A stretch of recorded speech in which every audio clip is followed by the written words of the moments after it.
Les Gilets jaunes ont même pensé aux bougies pour rappeler que cela fait 2 ans qu'ils manifestent pour un autre monde. Les plus fidèles défilent encore chaque samedi et aujourd'hui, la liste des mécontentements s'allonge.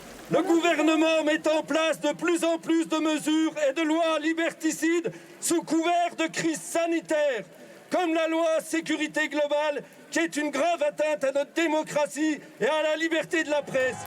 Des syndicats et partis politiques de gauche saisissent cette colère pour réclamer un plan d'urgence.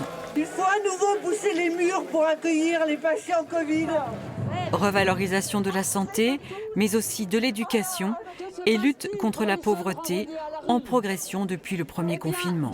Oui, il faut qu'on se retrouve. Et finalement, s'il y a 2 ans, les Gilets jaunes dénonçaient ces inégalités, aujourd'hui, on en est là à cause du Covid, mais pas qu'à cause du Covid. Le Covid, c'est la petite grain de sable qui vient perturber cette dynamique libérale qu'il faut remettre en question aujourd'hui. Assez de cette société qui engendre le chômage.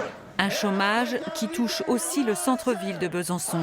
Tout au long du parcours, de nombreux commerces ont dû fermer. Quelques-uns essaient de sauver la mise avec le click and collect. Les manifestants, eux, s'engagent vers la préfecture, symbole de cet État qui les déçoit. J'ai pas une conscience politique super aiguë d'habitude, mais là ça commence à craindre et on commence à être dans une société de contrôle qui est grave. Donc je suis là pour chanter et montrer comment j'aurais fait ce que j'ai pu pour que ça n'arrive pas. Et dans cette situation, il faut serrer les coudes.